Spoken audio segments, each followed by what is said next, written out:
Përshëndetje të nderuar shikues të radio dhe televizionit të Mitrovicës. Sot do të flasim rreth institucionit të avokatit të popullit, ku do të flasim për gjëra të cilat janë në interesin e juaj. Siç e dim, institucioni i avokatit të popullit është mekanizëm ligjor i cili merret me mbrojtjen, mbikëqyrjen dhe promovimin e të drejtave të njerëzit.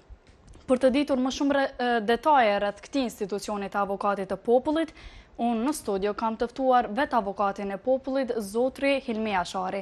I nderuar, mirë se erdhe në studion tonë. Mirë se gjej. Si fillim, a mund na tregoni diçka rreth misionit të avokatit të popullit?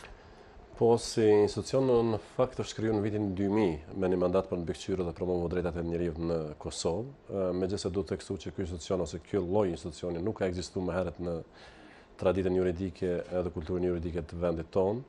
Mirë po ka qenë një risi që është fut në sistemin tonë në vitin 2000 edhe si rezultat i një marrëveshje ndërkombëtare, sigurisht shumicës mund t'i kujtohet marrëveshja Rambujez, dhe është për herë të parë institucioni trajtuar në këtë dokument, ka qenë pjesa e kapitullit 6 të këtij dokumenti që ka trajtuar institucionin e Ombudsmanit. Ideja ka qenë që në rast se kjo marrëveshje nënshkruhej nga të dyja palët, edhe veç e dim që marrëveshja Rambujez ka parashikuar rrugën e sovranitetit të Serbisë mbi territorin e Kosovës, atëherë të ketë një institucion të fuqishëm i pavarur nga politika, i cili do të mund të fliste hapur mbi gjendjen e drejtave të njerëzit në vend. Sidoqoftë, epilogu i kësaj marrëveshje dihet më, edhe mbeti si një koncept i cili nuk u realizoi në atë kohë.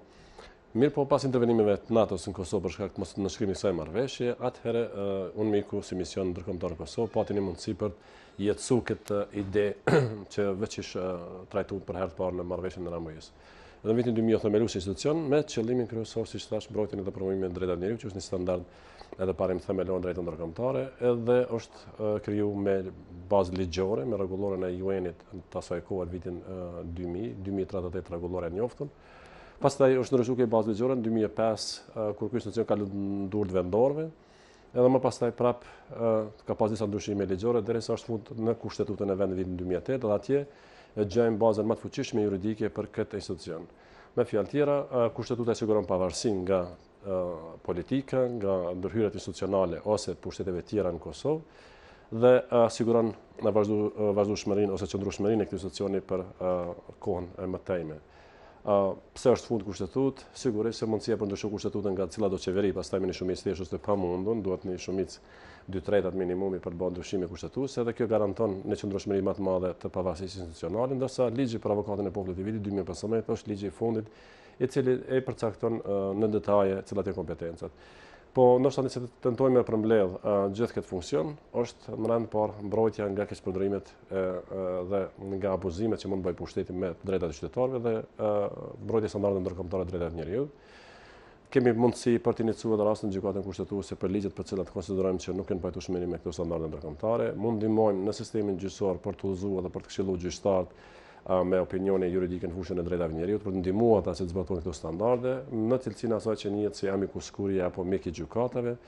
Pastaj në fushën e diskriminimit, gjithashtu kemi mundësi për të përfaqësuar palët edhe për ndërhyrje në sektorin privat për mbikëqyrë mbrojtjen e drejtave të njerëzit. Ndërsa nëse përket vendeve ku personat bëhen privum lirie, sikur burgjet, qendrat e paraburgimeve, qendrat e shëndetit mendor, institucioni i avokatit popullit krijon një mekanizëm që njihet si mekanizmi për mbrojtje kundër torturës, me kompetencë për të inspektuar në baza të rregulla këto institucione, edhe për të rivendosur sigurisht drejtën në rast se ato shkelen nga këto institucione. Është një diapazon i gjanë i fushëprimit tonë, edhe mundësitë janë shumë efektive dhe efikase, procedurat janë të lehta, nuk janë të kushtueshme, dhe gjitha shërbimet që ofron nga institucioni i avokatit të popullit për qytetarët janë pa pagesë, domethënë në asnjë shërbim nuk paguhet në zyrën tonë.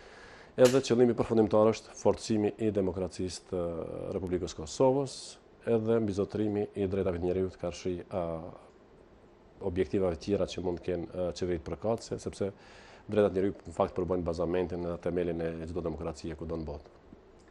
Atëherë, kush mund të ankohet tek avokati i popullit? Tek avokati i popullit mund të ankohet çdo qytetar i Kosovës, i cili pretendon që është shkelën e drejtë ose liria e caktuar. Mirë po, gjithashtu mund të ankohen edhe shtetasit e tjerë ndaj autoriteteve të Republikës së Kosovës tek avokati i popullit. ndërsa nuk mund të ankohen qytetarët e shteteve tjera për veprimet e normal organeve dhe të autoriteteve të shteteve tjera që nuk kanë kompetencë edhe në territorin e Kosovës. Nuk mund të ankohen qytetarët dhe nuk mund të presin ndihmë nëse ka kalu më tepër se 6 muaj nga momenti kur pretendon se kanë marrë një vendim i cili supozohet që ka shkel drejtat e njeriut. Dhe nuk mund të trajtohen sigurisht çështjet që konsiderohen a priori të pabazuara ose në mënyrë evidente janë të pabaza. Këto janë disa prej kushteve dhe kritereve që bëjnë përjashtim për trajtimin me institucionin e avokatit të popullit, përndryshe çdo ankesë definitivisht trajtohet, lexohet, shqyrtohet edhe për ta mirën e qendrim, pastaj njofton palët gjithashtu me shkrim ose nëpërmjet mjeteve të tjera të informimit, sikur emaillat ose fundit edhe telefonat. Po komunikimi është i vazhdueshëm edhe tentojmë të ndërtuar ato që njihet si kulturë në mirë administrimi karshi qytetarit, sepse siç e dim pjesa më të madhe, sidomos në demokracitë të reja, qytetarët kanë një barierë në komunikim me autoritetet publike, nuk respektohet shpesh rast dinjiteti, sepse mënyra e komunikimit e thën këtë barierë dhe shkel këtë drejt, dhe mundohemi që thjesht të ofrojmë këtë shërbim në kuadrin e asaj që njihet si mirë administrim, me një etikë lartë profesionale, normal duke krijuar përshtypje që gjithmonë jemi në shërbim qytetarit edhe ai është zoti i procesit.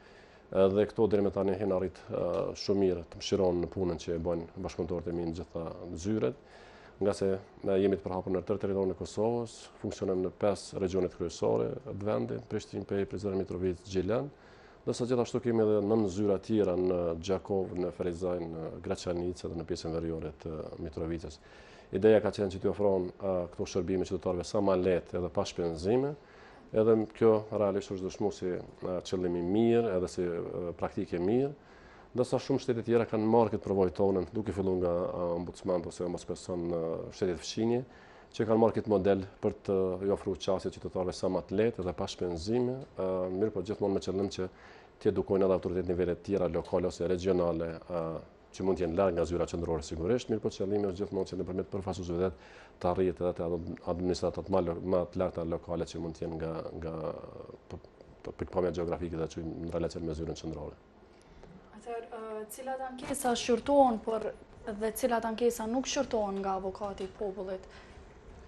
Shqyrtohen gjithë ato ankesat për të cilat pretendohet se është shkelni e drejtë e njeriut. Edhe këto janë shumë.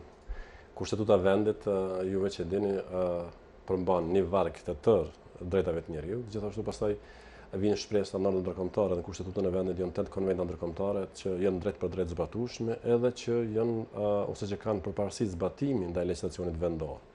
Edhe gjithashtu këto nuk janë të vogla sepse përfshin një kategori të tërë të drejtave.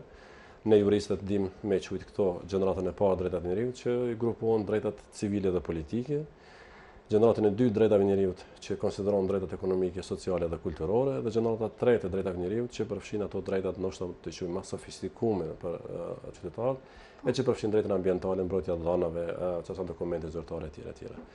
Edhe gjitha këto është një domen jashtëzakonisht i madh i të drejtave që mëshiron. Fund fundit edhe koncepti i mirë administrimit gjithashtu në vetvete para një situatë që në qytetarët mund të trajtojnë para avokatit të popullit, edhe ne kemi trajtuar për shembull një në situata që është një koncept që për herë të parë ka arritur të trajtohet në Kosovë nga pas lufta, edhe është fjala për dinjitetin e njeriut.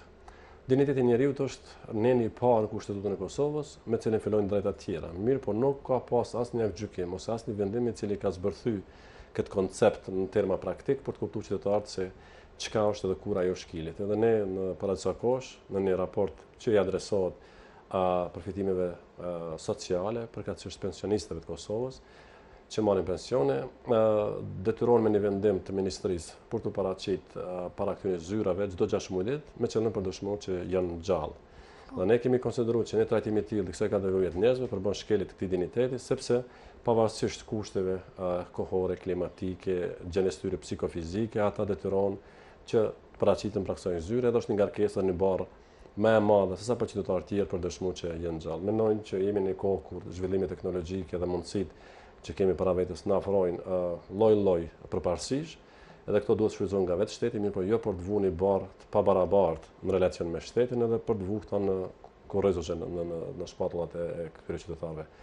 Edhe thjesht kemi trajtuar konceptin e identitetit dhe kemi konstatuar që kjo është shkelje e identitetit të këtyre njerëzve, sepse sigurisht ju rastis qytetarëve edhe të Mitrovicës, mirë po edhe më gjerë që të shenin njerëz pavarësisht në çfarë kohë dimrit etj. Me ka 2-3 përcjellës, cilët mundohen për nxjerrta persona nga makinat në krevet mobil ose diçka tillë, për të përcjellë drejt një zyrtari, i cili pastaj me një fletore shënimi regjistron gjëse faktin që ai person është gjallë. Tani më gjitha komunat kudo nëpër Kosovë kanë qendra të regjistrimit civil, të cilët marrin një regjistër konkret, janë qendra për punë sociale gjithashtu përhapur në gjithë territorin dhe kanë informata të sakta, mirë po edhe mënyra e komunikimit është shumë e zhvilluar për të evidentuar eventualisht çfarë do ndryshimi i statusit e tyre jetësor. Prandaj në fenomen e tillë sigurisht se përbën shkelje. Edhe mundi me marrë me mend pastaj efektet e ndikimit të saj. Përndryshe nëse pyeti qytetar, po mirë, keni një problem, sigurisht se për këtë mund të t'ju thonë jo, sepse nuk e kupton, nuk është profesionalisti i drejtësisë për të konkluduar ndoshta deri ato finesat më të vogla të drejtave që i numëron kushtetuta. Po për këtë arsye ekziston një institucion avokatit të popullit edhe mendojmë që këtë punë ta vazhdojmë edhe të ngrisim në nivel edhe më të lartë. Përndryshe kemi të drejtë për drejtë edhe intervenimin në sistemin gjyqësor, po prapë në një cilësi që nuk e një sistemin jonë juridik deri më tash. Është një drejtë që në institucion juridik që njihet si institucioni i amicus curiae ata që e përmenda.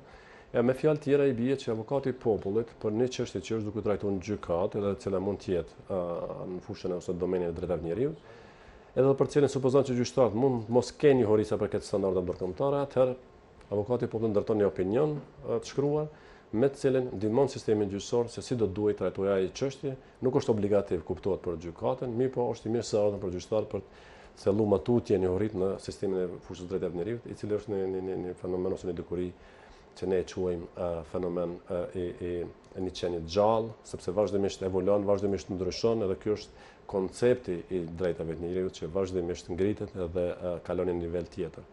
Ka qenë e tillë nga momenti i shkrimit të dokumentit të parë, siç është Deklarata Universale për drejtat e njeriut pas lutjes së dytë botërore, dhe ka vazhduar vazhdimisht me konventa të tjera, është sofistikuar tani më si instrumenti më i suksesshëm konsiderohet Konventa Evropiane për drejtat e njeriut, që është mekanizëm regional për Këshillin e Evropës, edhe i cili ka një mekanizëm jashtëzakonisht efektiv dhe që njihet si Gjykata Evropiane e Strasburgut, dhe që gjykimet e saj mirën si bazë themeltare për trajtimin e çfarë do dukurie në fushën e drejtave të njeriut. Mirë, po është një sistem jashtëzakonisht i sofistikuar e për cilin Kosova fatkeqësisht ende ndodhet larg, nga se në praktikë kjo nuk zbatohet. Ndërsa në anën tjetër, kushtetuta e vendit e thotë që konventa zbatohet drejt për drejt sistemin tonë juridik. Keni parasysh, kemi një klasë të juristëve dhe gjyqtarëve që nuk janë të edukuar në frymën e konventës dhe nuk janë gjendje për të zbatuar këto standarde. Prandaj ne vim ndihmë tani më për jetësu këto standarde nëpërmjet kryer intervenimeve që siç thash i njohim si amicus curiae, dhe të cilat ju shërbejnë drejt për drejt edhe sistemi gjyqësor, mirë po në fund fundi ndihmojnë qytetarin sepse edhe qëllimi i avokatit të popullit, edhe i sistemi gjyqësor është pikërisht mbrojtja e drejtave të qytetarëve të vendit. Prandaj kjo është pika lidhëse për këto dy mekanizma që të jenë shërbim drejt për drejt qytetarit për të garantuar ata që një dhe kushtetuta. Fatkeqësisht, sa në Kosovë një pjesë e madhe e institucionalistëve kapitullin e drejtave të njeriut ende e konsiderojnë si një teori abstrakte juridike dhe jo si një dokument i cili mëton me ndërtu mënyrën e jetesës së qytetarëve të këtij vendi. Prandaj ky është ta çoj roli më etik i institucionit të avokatit të popullit. Po, atëherë cilat janë sfidat që ballafaqoni ju si institucion? Sfidat sigurisht se janë natyrës së zbatimit të rekomandimeve të avokatit të popullit. Ju veç e dini, avokati i popullit nuk nxjerr vendime ekzekutive, mirë po fuqia këtyre opinioneve ose rekomandimeve ka karakter etik dhe moral, kisha me qytë për institucionet publike, për të jetësuar ato që avokati i popullit i ka konsideruar si shkelje drejtave të njeriut, për të jetësuar standardet e drejtave të njeriut që rekomandohet nëpërmjet këtyre opinioneve. E tani, sa është duke zbatuar ky rekomandim i avokatit të popullit apo jo, mendoj që Kosova e ka këtë problem për momentin. Ne kemi menduar me ofruar dhe zgjidhje konkrete për të kaluar këtë situatë dhe veç kemi bërë disa hapa shumë progresive në këtë drejtim, edhe ato kanë filluar nga viti 2016, kur kemi paraqitur raportin e parë para Kuvendit të Kosovës. Dhe mbajmë mend se pas një praktike të jetësuar pranë këtij autoriteti e mbështetur në rregulloren e punës së Kuvendit, raporti i avokatit të popullit futej me një proces votimi brenda 5 sekondave ku deputetët e Kuvendit ngritin dorën për të aprovuar këtë raport ose eventualisht për të refuzuar. Mirë po, ideja edhe vetë institucionet e avokatit të popullit dhe vetë filozofia e krijimit të këtij mekanizmi nuk kupton që do duhet dorëzojë një raport i cili futet në votim, sepse çfarëdo votimi që ndodh mbi bazën e kësaj rregullore nuk ka asnjë pasojë juridike për institucionin e avokatit të popullit, edhe sikur të votojë, edhe sikur të mos votojë. Prandaj ne provojmë ju sqaruar deputetëve që ideja pse avokati i popullit dorëzon një raport vjetor është për t'u dhënë mundësi deputetëve që ta shqyrtojnë për mbajtjen e këtij raporti, të konstatojnë shkelet që janë bë nga institucionet publike, edhe për të provu pastaj për të fuqizuar rekomandimet e avokatit të popullit atje ku ato nuk janë zbatuar nëpërmjet konkluzioneve, vendimeve etj. Edhe fatmirësisht tani më ky rekomandim është aprovuar nga vetë kuvendi. Unë kam kërkuar që të debatohet mbi raportin e avokatit të popullit edhe kemi arritur vitin e kaluar kemi pas dikun rreth 3 orë seancë plenare debat për të gjetrat e avokatit të popullit edhe si vjet patëm rastin para një muaj dikun afërsisht kur prezantuam raportin vjetor, gjithashtu një orë gjysmë patëm një debat parlamentar në seancë të hapur në kuvendin e Kosovës, edhe në cilën nuk konsideruan edhe vlerësuan dhe rekomandimet tona, mi po kritikuan aktorët e qeverisë, cilët nuk i kanë jetësuar këto rekomandime. Kjo është ai veprimi i parë që kemi bënë ndryshim. E dyti ka qenë kur kemi kërkuar që edhe kryeministri i Kosovës ose kreu i qeverisë do duhej në parim e spaku një herë në vit të raportonte para kuvendit të Kosovës, para përfaqësuesve të popullit dhe të mbajë përgjegjës dhe llogaridhënës për eventualisht respektimin ose mos respektimin e drejtave të njeriut. Nëse arrin një kryeminist të ketë sukses, sigurisht se duhet lavdohet për punën që e bën, por nëse nuk i përfill ato, atëherë sigurisht se meriton të krejtohet dhe kjo duhet bëhet nga vetë deputetët e Kuvendit të Kosovës, sepse Kushtetuta e Kosovës ka një dispozitë fuqishme e cila thotë që Kuvendi i Kosovës mban përgjegjëse qeverinë. Me fjalë tjera, ushtron kontrollin parlamentar mbi qeverinë, që është mekanizmi i kontrollit. Mënyra e kontrollit mund të ushtrohet ndryshe përveç nëse nuk merret drejt për drejt në shqyrtim veprimtaria e qeverisë brenda një afati kalendar që mund të jetë një vjeçar dhe mos sfidohet kreu i qeverisë i cili udhëheq atë qeveri. Edhe kjo tashmë është jetësuar. Qeveria e Kosovës ka krijuar një grup ndërministror për drejtat e njerëzit, i cili ka për qëllim jo vetëm për të njoftuar kryeministrin për gjendjen e drejtat e njerëzit dhe për veprimet që kanë arritur bën, mi po gjithashtu për të përgatitur edhe vetë kryeministrin që të raportojë para kuvendit. Edhe pastaj një mundësi e dytë është që të shqyrtohen edhe një gjitha dështimet eventuale në këtë drejtim. Ajo e treta që kemi ndërmarrë dhe për cilën kemi arritur gjithashtu sukses ka qenë që edhe nëpërmjet mjeteve financiare të detyrojmë mekanizmat e ndryshëm publik të intervenojnë. Është fjala për një ndihmë financiare që Komisioni Evropian jep për qeverinë e Kosovës, bëhet fjalë diku nëse s'gaboj për 22-3 milion euro që japen si ndihmë për çdo vit dhe ne kemi kërkuar që kjo ndihmë që ofrohet financiare nga aktorët ndërkombëtar do duhet kushtohej pastaj me zbatimin e rekomandimeve të avokatit të popullit në një mas. Edhe kemi arritur me bindje, është nënshkuar një marrëveshje mes qeverisë Kosovës dhe Komisionit Evropian, me cilin këta marrin obligim që të ngrisin përqindjen e zbatimit të rekomandimeve të avokatit të popullit, e që mendoj është e mirë sepse drejt për drejt shkon në favor të qytetarëve të vendit. Edhe kjo është ajo lloji i tretë që i veprimit që ne kemi ndërmarrë. Edhe katërta, ndoshta nëse më lejohet me e thënë, është kultura e përgjithshme në vend që ne provojmë me bën nëpërmjet aktiviteteve promovuese, qoftë drejt për drejt me qytetarët, qoftë nëpërmjet mjeteve të informimit. Edhe kjo sot që po besoj është favor të kësaj për të vëdësuar edhe qytetarët, por edhe institucionet publike për detyrimet që ata kanë për të zbatuar këto standarde, sepse fund fundit sikur të ishte në mëshirën e autoritetit publike për të zbatuar si rekomandimet, atë sigurisht kishte pas nevojë me ekziston një institucion i tillë. Prandaj vetë ideja e themelimit në institucionin sikur avokati i popullit edhe jetësimi i saj në kushtetut implikon detyrime për autoritetet publike që të zbatojnë këto rekomandime dhe të jetësojnë këto standarde për cilat ne luftojmë vazhdimisht edhe për çdo ditë. Si keni raportet me institucionet e tjera dhe si e vlerësoni punën e tyre, po flasim për institucionet e drejtësisë? Vlerësimi më i mirë që bëhet tek ne dhe nëse më lejohet me quajt më i kompletuar gjatë një viti kalendarik është nëpërmjet raportit vjetor. Ligji për avokatin e popullit na obligon që ky raport dorëzohet deri me 31 mars çdo viti kalendarik, edhe ne vazhdimisht për të gjithë këto vite kemi respektuar këtë afat dhe për çdo vit me 31 mars ne dorëzojmë raportin vjetor, siç kemi bërë edhe këtë vit. Në këtë raport janë disa pjesë të raportit që kisha më thënë më të rëndësishme, sidomos pjesa e parë e raportit, sepse këtë pjesë ne trajtojmë problemet më sistematike të vendit. Domthonë ato që në një mënyrë gjenderore pastaj problemet individuale për qytetarin edhe autoritetin. Po për ndoshta për të qenë më drejt për drejt, është bë analiza 3 shtyllave të pushtetit në Kosovë sipas kushtetutës. Shtylla e parë është pushteti Lesbos, që është kuvendi i Kosovës. Shtylla e dytë sistemi gjyqësor dhe shtylla e tretë ekzekutive ose qeveria e vendit, duke përfshirë nivelin lokal. Këto janë 3 shtylla të pushtetit në cilën ta quaj kushtimisht flen platforma që njihet si shtet. Prandaj këto 3 shtylla mbajnë gjithë strukturën shtetërore të një vendi. Në analizimin e secilës prej këtyre ne kemi konstatuar ta quaj probleme të natyrës sistematike, edhe i kisha përmendur shkurtimisht. Për shembull, nëse i referohemi sistemit të kuvendit ose sistemit të ligjvërës, Problemi i parë është ne kemi një morit ligjeve të cilat miratojnë brenda një viti kalendarik. Nëse bëjmë një analizë nga viti 2015, shohim që pjesa më e madhe e legislacionit që miratohet është legislacioni me plotësime ndryshime. Me fjalë tjera, ligjet të cilat janë miratuar një vit paraprak, tani më vitin tjetër futen prapë në proces të plotësimit të ndryshimit. Problemi i dytë është mos harmonizimi i legislacionit. Që i bie, kemi shumë ligje të cilat janë në konflikt drejt për drejt me njëra tjetrën, ndodhet që shpesh edhe vetë ligji përmban nene të cilat janë në konflikt ose në kolizjon të drejt për drejt me njëra tjetrën. Afati i miratimit të ligjeve është jashtëzakonisht i shkurtë. Gjithë procesi kryhet brenda një viti kalendarik. Edhe nuk ka një proces gjithëpërfshirës për të rivendosur këtë sistem atje ku duhet. Zgjidhjet janë në gatshme dhe ne kemi propozuar që i pari proces që do duhet ndodhë do të ishte një proces që e quajmë ne juristët harmonizimi i legislacionit, e që nuk kupton krijimin një zyre specializuar në kuadrat të Kuvendit të Kosovës, i cili ka për obligim gjatë 8 orëve ditëve të punës për çdo ditë të kujdeset që të identifikojë këto dispozita të cilat janë në kundërshtim me njëra tjetrën, ligje të ndryshme, mirë po brenda vetë ligjit, edhe ti propozoj Kuvendit harmonizimin e legislacionit. Me këto arrihet që të krijojmë një siguri juridike për qytetarët e vendit, mirë po edhe për zbatuesit e ligjit, sepse nëse keni një ligj i cili ka një dispozitë, ndërsa ligji tjetër një dispozitë tjetër që janë në konflikt drejt për drejt, atëherë zbatuesit e ligjit, duke përfshirë sistemin gjyqësor, kanë mundësi që në mënyrë diskrecionale të vendosin cilën ligj për cilën situatë ta zbatojnë.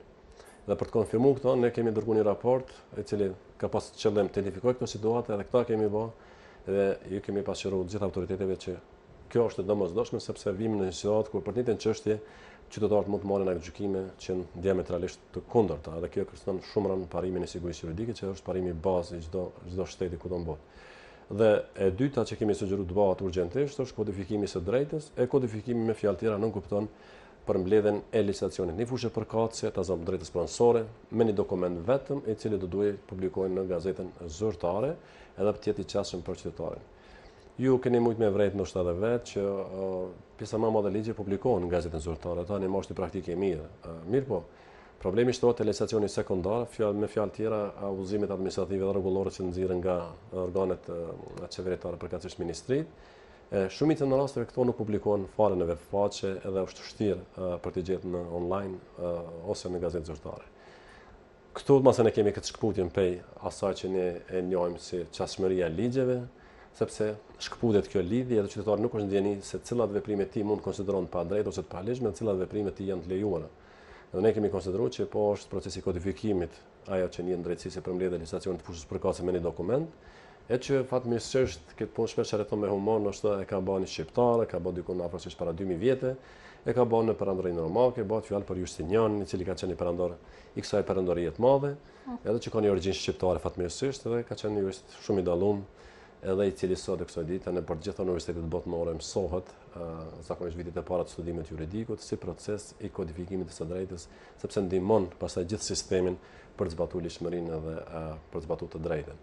Mirë po fatkeqësisht ne ky proces ne s'ka filluar, ne kemi sugjeruar fuqishëm që kjo të ndodhë. Këto janë disa prej problemeve që referohen sistemit ligjor. Nëse më pyetni për shtylla të tjera, atë sigurisht se sistemi gjyqësor e pa nevojshme për të kësuar ndoshta aq shumë, po qytetarët e vendit e dinë se sistemi gjyqësor ballafaqohet me mbingarkesë të lëndëve, që është problemi numër 1 i këtij sistemi dhe problemi numër 2 është mos ekzekutimi i vendimeve gjyqësore. Me fjalë tjera, me një anë kemi të bëjmë me një zvarritje të zgjatën të procedurave gjyqësore, ndërsa në anën tjetër, nëse kemi edhe fatin të marrim një akt gjykim dhe të vendoset çështja, atëherë problemi i dytë shtrohet kur do të ekzekutohet ai akt gjykim. Në disa raporte që kemi bërë kohëve të fundit del që mesatarja e zvarritjes së procedurave në këtë rast është azëm 8 vjet e gjys. Në 11 raporte që kemi publikuar brenda një dite, kjo ka qenë mesatarja gjitha këtyre rasteve. Edhe supozojnë një situatë konkrete, një qytetar i zakonshëm i vendit, i cili duhet pres 8 vite e gjys pra një gjykate për një çështje që mund të jetë jetike për ta, mund të jetë konflikt ose kontest pronësor me fqiun apo me dikën tjetër apo thjesht çështje trashëgimie, çfarë do natyre. Po nëse detyrohesh me prit 8 vite gjysmë që të kesh një verdikt final prej gjykatës, definitivisht është shkelje e standardeve që Kushtetuta e Kosovës i ka garantuar, sepse Kushtetuta thotë qytetarëve të vendit ju garanton një gjykim të drejtë brenda një afati të arsyeshëm kohor. Në afati të arsyeshëm kohor, Gjykata Evropiane e Strasburgut e ka vlerësuar disa herë, në raste civile kryesisht zgjat një vit ose një vit e gjysmë maksimum, varësisht prej natyrës së lëndës ose kompleksitetit që mund të ketë ajo çështje. Mirë po, 8 vite gjysmë definitivisht është përtej çdo standardi. Ndërsa në anën tjetër mos ekzekutimi gjithashtu ka afektuar jo vetëm mosbesimin e qytetarëve ndaj sistemit, sepse kur keni një akt gjykimi në verdikt final, i cili është i vendosur nga sistemi gjyqësor, po i cili nuk gjan kurse si mënyrën për t'u jetësuar, sigurisht ngjall dyshime tek qytetari, bëhet fjalë për ndikime, bëhet fjalë për korrupsion apo çka do tjetër, e cili thjesht e humb pastaj besimin në vetë sistemin edhe humb besimin automatikisht edhe në vetë shtetin me fjalë tjera. Po. Në një vlerësim që kemi bërë para sa kohësh, kemi vlerësuar nivelin e mos ekzekutimit të landëve dhe ta zonë në raport. Ne kemi që niveli nacional të vendit janë diku për 117.000 landë cilat mbesin pa ekzekutuar, që është një normë jashtëzakonisht e lartë, kur kemi parasysh që numri përgjithshëm i landëve në procedura gjyqësore sillet diku rreth 400.000 landë. Prandaj nga 400.000 që të kesh 117.000 falni të pa ekzekutuara, atëherë kjo është jashtëzakonisht brengose, do duhet ishte brengose. Për të pa pastaj efektin fundit edhe ekonomik, se jo veç ato të qytetarit ka rshi sistemet, mirë po edhe ato material gjithë këtij procesi, dhe gjithsa pengesën na del shumë thjesht mund bëjmë në krahasim ndoshta matematikor, nëse 117.000 landë, të supozojmë në natyrës kundërvajtëse, edhe të supozojmë që një dami minimal që është 35 ose vepra kundërvajtëse. Nëse këto gjitha landë shndrojmë në vepra kundërvajtëse, në vlerën prej 35 eurove, ato është matematikë thjesht 35 euro herë 117.000, shuma del afërsisht nga 6 milion euro, nëse s'gaboj unë. Edhe është një dom i drejt për drejt, një dom shumë i madh që i bëhet vendit duke mos pas ide se kjo është duke ndodhur. Këto janë dy prej çështjeve më problematike me të cilën ballafaqohet sistemi gjyqësor, nëse në anën tjetër nuk ka në horizont asnjë ide se si të bëhet ndryshimi. Ministri i Drejtësisë kohët fundit ka marrë nisë për reformimin e sistemit gjyqësor, janë proces, mirë po jam paksa skeptik sepse një reformë e tillë ngjashme është bërë në vitin 2010, e cila nuk rezultoi me ndaj sukses, në fakt u pa që ka qenë dështim komplet sepse nuk solli asnjë ndryshim nga ajo që çfarë supozohet të arrinte kjo reformë. Ndërsa kur i referohemi funksionimit të administratës publike, gjithashtu edhe kjo shtyllë e pushtetit nuk është që nuk ka probleme sistematike. E para që mungon te kjo shtyllë e pushtetit është mungesa e kontrollit gjyqësor. Për vetë fakti që vetë sistemi gjyqësor nuk është i organizuar si duhet, edhe nuk është efektiv sa duhet, atëherë administrata ose vendimet e administratës nivelit komunal, nivelit ministror, besin të pasfiduara ose ato vendime nuk prishen nga se gjykata nuk arrin brenda 7 viteve për të shqyrtuar se për të prishur ato vendime ose për të vlerësuar se kanë qenë pajtim me ligjin apo jo, e që gjithmonë kanë të bëjnë me një drejtë individuale në qytetarit. Dhe e dyta ka të bëjë që edhe nëse gjykata nuk arrin, kontrolli duhet ashtruar nga një mekanizëm i dytë, që është Kuvendi i Kosovës, që tham ushtron kontrollin parlamentar sipas kushtetutës. Mirë, gjithashtu kemi mujtë me vrejt, vitin e kaluar me një holbim që kemi bërë, nga gjithë aktiviteti i Kuvendit, për shembull, brenda një viti kalendarik, 94% e gjithë aktivitetit ka qenë referuar në miratimin e ligjeve. Domethënë ata kanë qenë shumë në zonë veç me miratimin e ligjeve, ndërsa vetëm 6% ka qenë aktiviteti i cili është referuar kontrollit parlamentar. Ne supozojmë që me një vlerë të tillë kaq tult të kontrollit parlamentar në 6% në demokraci të reja, sidomos nuk mund të arrihet që të mosh një qeveri të përgjithshme dhe llogaridhënëse dhe gjithashtu transparente. Ajo që do duhet ndodhte, normal se është rritja e kësaj mbikëqyrje, bile spaku në vlerën 50%, edhe 50% jetë aktivitet tjetër që i referohet miratimit të licitacionit. Demokraci të zhvilluar mund do që edhe nuk ketë nevojë që të ketë një kontroll aq të tashpër edhe aq të madh të mandatit. Mirë po demokraci të reja është vlerësuar gjithmonë edhe kudo që ka nevojë për një kontroll parlamentar. Dhe gjitha këto pastaj si probleme në vetvete, nuk janë probleme të vogla, gjenerojnë secila vazhdimisht probleme individuale. Dhe sado që sistemi mundohet të zgjidhë këto situata individuale, mund të jemi të pafuqishëm derisa mos ta rregullojmë sistemin, sepse sistemi automatikisht për çdo ditë gjeneron probleme individuale. Sado i suksesshëm të jesh në zgjedhjen në raste individuale, nëse nuk trajtohet sistemi, nuk besoj që do të kemi suksese të mira në sigurimin e asaj që një jetësisë standard ndërkombëtar. Mbi të gjitha këto, që tham, Kosova, prapë me një anë tjetër, është një situatë jashtëzakonshme kisha me thënë krahasim me gjitha shtetet e regionit, sepse është i vetmi vend në Ballkan i cili nuk është pjesë e mekanizmeve ndërkombëtar. Në fakt konsiderohet si vrimë zezë në Ballkan kisha me thënë, nga se Kosova përjashtohet e para nga procesi i liberalizimit vizave ose lëvizjes lire qytetarëve, krahasim me qytetarë të tjerë të shteteve të regionit. Dhe e dyta, Kosova nuk është gjithashtu nënshkruese konventave ndërkombëtare e me këto as në mundësi për të shfrytzuar këto mekanizma, sikur e tham gjykatën evropiane të Strasburgut për shembull. Gjitha shtetet përfshirje, duke përfshirë Shqipërinë, Malin e Zi, Serbinë e tjera. Qytetarët e tyre kanë të drejtë që në raste se marrin vendime negative nga shtetet e veta, edhe nëse konsiderojnë që shkelja drejtës vazhdon ende, ata shumë lehtë mund të trokasin dyert e Strasburgut për të sjellë një kërkesë edhe për të kërkuar revlerësimin. Qytetarët e Kosovës nuk mund ta bëjnë këtë ende. Pse është e rëndësishme kjo?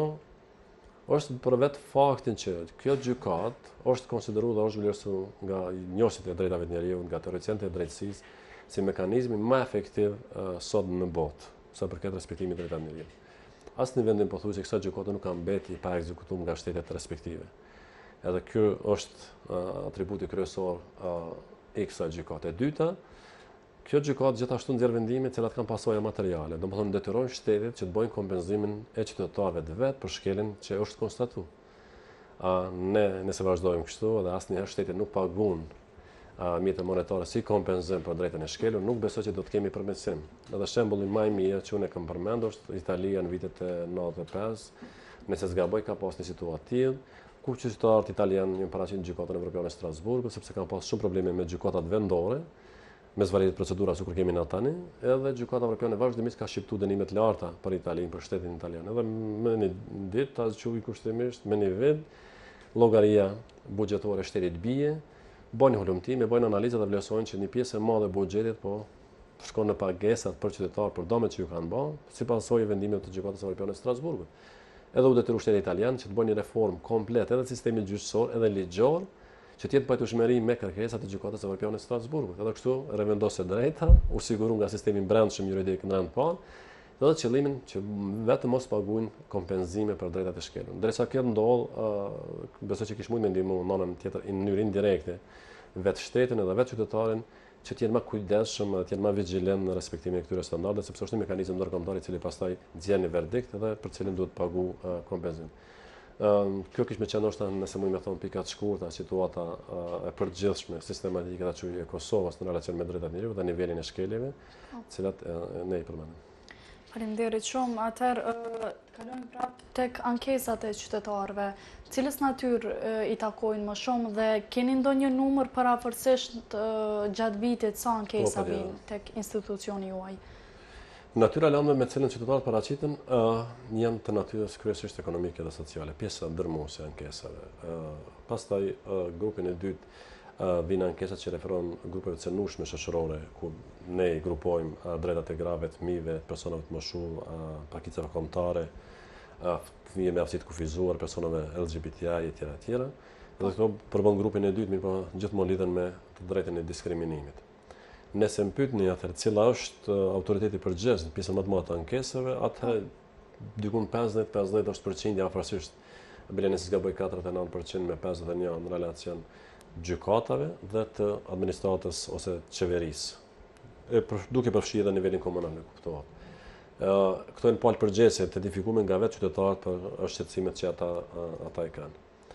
Numri i përgjithshëm i ankesave në total brenda një viti kalendarik zakonisht sillet diku rreth 4000 në vit.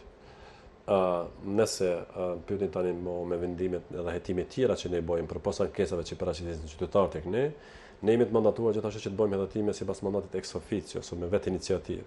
Edhe kjo ka përfshirë një numër jashtëzakonisht të madh qytetarëve. Mendoj që kemi bërë punën më të mirë të mundshme në këtë drejtim, sepse ligji i lejon avokatit të popullit dhe jep të drejtë për të filluar hetime sipas vetë iniciativës në rast se ai konsideron mbi bazën e informatave nga mediumet, gazetat e tjera ose nga burime të tjera çfarë do qofshin. Se nëse ka ardhur te një shkelje drejtë njëjtë, kjo avokati të popullit i shërben iniciativë për të filluar një hetim. Edhe ne në këtë mënyrë kemi mbuluar një numër të jashtëzakonisht të madh qytetarëve, një llogari prafërt që kemi bërë minimumi i del të jetë diku për 300.000 qytetarë që janë mbuluar me këto hetime ex officio, që është definitivisht njëra prej veprimeve enorme, masive që është bën nga avokati i popullit, me cilën kemi dalluar nga gjitha institucionet tjera në rajon. Duke identifikuar normal problemet më sistematike. Një prej situatave të tilla për shembull ka qenë gjykata evropiane e Strasburgut me një rast kundër Serbisë, e që ka të bëjë me fondin pensional të paraluftës. Edhe ne atë kemi treguar janë përfshirë diku për 60.000 qytetarë vetëm këtë rast. Në një rast tjetër, siç e përmendëm për pensionistët, numri i tyre diku tek kalon gjithashtu 70.000 që kemi trajtuar me një raport. çështjen e veteranëve të luftës që diku për 40.000 për cilën ne kemi dhënë një opinion. Sikur të ishin llogarit si raste individuale, sigurisht se është një numër enorm që nuk mund të hasësh as te asnjë ombudsman tjetër. Mirë, nëpërmjet kësaj forme, gjithashtu kemi bë punë të madhe në krahasim me këto ankesa individuale që vijnë nëpërmjet mënyrave ndryshme të paraqitjes qoftë përmes emailave, shkresave, kopjeve fizike që sjellën qytetarët drejt për drejt në institucionin e avokatit të popullit. Kjo pak a shumë është pasqyra e përgjithshme, o gjithashtu më nësit për përmes se një institucion i avokatit të popullit nuk mund të konsiderohet i paanshëm dhe kredibil nëse gjithashtu nuk ka besimin edhe të pakicave kombëtare në atë vend ku ekziston, edhe ne kemi pas sukses edhe në këtë drejtim. Vitin e kaluar, por edhe vitin paraprak kemi pas një ngritje të vazhdueshme, diku ka 2% për çdo vit, edhe që përbën një rritje në dy fishën e përfaqësimit të pakicave kombëtare që janë në Kosovë. Nëse supozohet që janë diku 8% pakicave në popullacion totale të vendit, tani më ky numër është dyfishu sa i përket përfaqësimit me ankesa, që është një indikator që institucioni i avokatit të popullit është i besueshëm. Edhe për fond është vetëm të vlerësuar që mbi bazën e kësaj pune, në vitin e kaluar, me një mekanizëm i Bashkimit Evropian që njihet si Barometri për Ballkanin, ka vlerësuar punën e institucioneve të ombudsmanit veç Kosovës, por gjithë Ballkanin dhe ka krahasuar edhe me institucione të tjera si auditori i përgjithshëm ose sistemi gjyqësor, dhe ka ranguar mos në cilat institucione qëndrojnë më së miri. Edhe Republika e Kosovës ka zonë vendin e parë me institucionin e avokatit të popullit sa përket besueshmërisë qytetarëve në këtë mekanizëm, dhe jemi të parë në Ballkan sa përket besueshmërisë qytetarëve. Këtë vit, gjithashtu raporti i progresit e cilësoi institucionin e avokatit të popullit si institucioni më i besueshëm, dhe në fund patëm një raport tretë, që është raporti për marrëveshjen e stabilizimit dhe asociimit, i cili gjithashtu e vlerësoi institucionin e avokatit të popullit si institucioni i vetëm i cili ka realizuar në masën 100% gjitha masat e parashikuara për institucionin e avokatit të popullit. Janë 3 raporte ndërkombëtare që e rikonfirmojnë në mënyrë punën që është bërë nga bashkëpunëtorët, nga gjithë kolegët në institucionin e avokatit të popullit. Prandaj të arritur në jashtëzakonisht mirë. Atëherë, si mund t'ju kontaktojnë qytetarët për të shprehur ankesat e tyre? A mund na tregoni zyrën, pra lokacionin ku e keni ju, përkatësisht në Prishtinë dhe në zyre tjera në rajonet e Kosovës? Institucioni i avokatit të popullit ka zyra në 5 regjioner, zyrën qendrore në Prishtinë kuptohet, edhe në 4 regjionet tjera në Prizren, Pej, Mitrovica dhe në Gjilan. Kemi zyrat ku punojnë nga 2 kolegë bashkëpunëtorë tanë profesional, ndërsa në Graçanic kemi një 9 zyrë të avokatit të popullit, në pjesën veriore të Mitrovicës, në Ferizaj dhe në Gjakov, gjithashtu kemi nga një 9 zyrë. Mundësia për na kontaktuar është shumë e lehtë, kemi një numër telefoni i cili është falas, ku qytetarët mund bëjnë thirrje dhe mund të interesohen nëse një çështje e caktuar me bija apo jo në kompetencën tonë, nëse ka nevojë për këshillë juridike etj. Udhëzohen nga bashkëpunëtorët tonë profesional. Mund na kontaktojnë fizikisht duke paraqitur në zyrat përkatëse, cilat i përmendëm. Mund na shkruajnë në email adresën tonë, në web faqen tonë, është thjesht një çështje shumë e lehtë e cila sigurohet nëpërmjet web faqes, mjafton thjesht hapet faqe dhe të adresohet çfarëdo pyetje që mund të kenë ose shqetësimi, apo ti bashkangjesen edhe çfarëdo kopje fizike, në kopje elektronike falni atë skenuar, e cila për cilët pastaj në shqyrtim, apo nëpërmjet postës, cila do mënyrë që ata e konsiderojnë më të përshtatshme, më të favorshme, për ne është e pranueshme dhe është thjesht hapje e procedurës, është nisma e një hetimi që ne e ndërmarrim për të vlerësuar nëse ka pas shkelje apo jo në situatë të caktuar, dhe pala kontaktohet pastaj me vendime formale në kopje fizike, të cilat i përcillen pala më dhe kontaktohen gjithashtu nëpërmjet telefonit. Varësisht prej situatës, normalisht pasojnë edhe veprimet tona. Ndodh që jemi shumë të suksesshëm në disa raste, ndodh që në disa raste na duhet shumë veprime hetimore për ndërmarr. Edhe ndoshta vlen pa përmend që para sa kohësh kemi pasur një taçuja fat rekord për 2 orë 30 minuta dikun kemi zgjedhur situatën se problemin e një qytetari me autoritetin publik, edhe që është një arritje e mirë sepse procedurat janë tilla që na mundsojnë. Kemi gjithashtu në mandat tonë mundësi për ndërmjetësuar në mes palëve të cilët mund të jenë në çfarëdo konflikti ose edhe me autoritetin përkatës, duke ofruar shërbime të mira dhe duke organizuar procesin e ndërmjetësimit. Para disa ditësh, në fakt, nga kolegët e zyrës këtu në Mitrovicë, ne arritëm të zgjedhëm një çështje që është gjithashtu në interes të drejt për drejt qytetarëve, është fjala për persona me aftësi të kufizuar që u pengohet çësia në trotuare dhe rrugë. Është filluar procesi ndërtimit të trotuareve për këmbësor, mirë po është harruar ndërkohë që të krijohen hapësira për persona me aftësi të kufizuar, dhe ndërkohë bashkëpunëtorët e mi në bashkëpunim me zyrën lokale këtu kanë ardhur në marrëveshje shumë shpejt, edhe është korrigjuar ai problem, edhe është bërë me proces ndërmjetësimi pa pas nevojë për me komunikuar me letra apo rekomandime apo raporte etj. Dhe tash kjo çështje mbyllet me një shënim zyrtar, mirë po është thjesht bashkëpunim ndërsinstitucional, gjithmonë në qëllim të mbrojtjes së drejtave të qytetarëve të vendit. Tërë, inderuar, arritëm tek fundi i këtij emisioni, çka mund të na thuash diçka për fund? Në fund, me qenë se jemi drejt për drejt në shërbim qytetarëve të vendit, unë sigurisht se kam kërkesë për qytetar kushdo që konsideron që ka probleme me autoritetin publik dhe një drejt e tij është shkel, ta shfrytëzojnë këtë mekanizëm sepse jemi në dispozicion qytetarëve, kuptohet gjithmonë për mbikëqyrje autoritetit publik nëse nuk e zbatu këto standarde apo jo. Sa më tepër na paraqiten ne aq më mirë edhe aq më shumë mund të kryejmë mandatin tonë për ndihmu këta qytetarë që janë nevojë dhe për të rivendos ata që njihet si kulturë e mirë administrime në vend që është gjithashtu edhe objektiv themelor i Kushtetutës së Kosovës. Faleminderit shumë për informacionet dhe për punën e juaj të palotshme që po e bëni si institucioni avokatit të popullit. Atëherë të nderuar shikues të radio dhe televizionit të Mitrovicës, ishte kjo e tëra rreth këtij emisioni. Unë ju falenderoj gjithëve për vëmendjen e juaj, nga unë Elsa Jarolli, mirëmbëjtje.